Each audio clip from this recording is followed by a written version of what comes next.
Hello everyone, and welcome back to the AGF channel. Today I have for you another video in our So Easy series, and this time I'm going to show you how to make an easy crib-sized quilt out of a panel, and we will be using the new collection by Basemi called Tales and Threads. This collection tells the story of a cat and mouse becoming friends as they sow a lovely garden, looking ahead to growing and living better times together. What better way to visit their whimsical garden than through a quilt using the panel that shows sweet floral drawings and mice joyfully sewing away. For this project we will be using the prints Minikin Friends Blush, Dainty Posies, and Prairie Sky, in addition to one Mending Hearts Panel and Minikin Friends Ecru in flannel. Don't forget to like this video and hit the subscribe button for more lovely sewing content. Here is what you will need: 4 2" by width of fabric strips of Prairie Sky, 2 3½ by width of fabric strips of Minikin Friends Blush, 1 Mending Hearts Panel, 2 yards of Minikin Friends Ecru flannel for the backing, a piece of batting that is at least 40 inches by 60 inches, 5 1½ by width of fabric strips of Dainty Posies for the binding, scissors, fabric clips, safety pins. All the fabric requirements will also be listed in the description box below.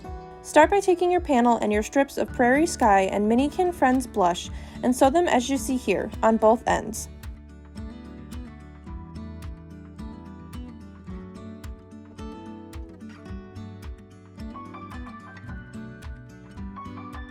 Next, lay your flannel backing out with the right side down, followed by your batting, then your quilt top right side up. Be sure to center the quilt top, in case there is any shifting while you quilt. Pin all 3 layers using your safety pins. A good rule of thumb is to pin your safety pins about a hand's distance away from each other to ensure less shifting. Now we can quilt. Since this is a smaller quilt, I thought I would quilt a few different ways. I start off free motion quilting inside the center design of the panel, along with 2 stitching lines outlining the center oval. I then stitched about a 1/4 inch away from the seams on the strips at each end, before adding some hand stitching elements in the negative space.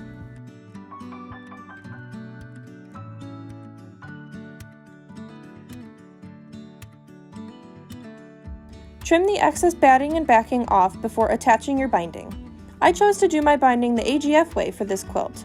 If you're unfamiliar with how we do the binding here at AGF, or you would like to learn, click the link in the top right corner or follow the same link in the description box below. Once you have sewn your binding on, your panel quilt is complete. This is a quick and easy quilt that can be finished in less than a day and looks like you spent days on it. I hope you all enjoyed this video, and until next time, happy sewing everyone!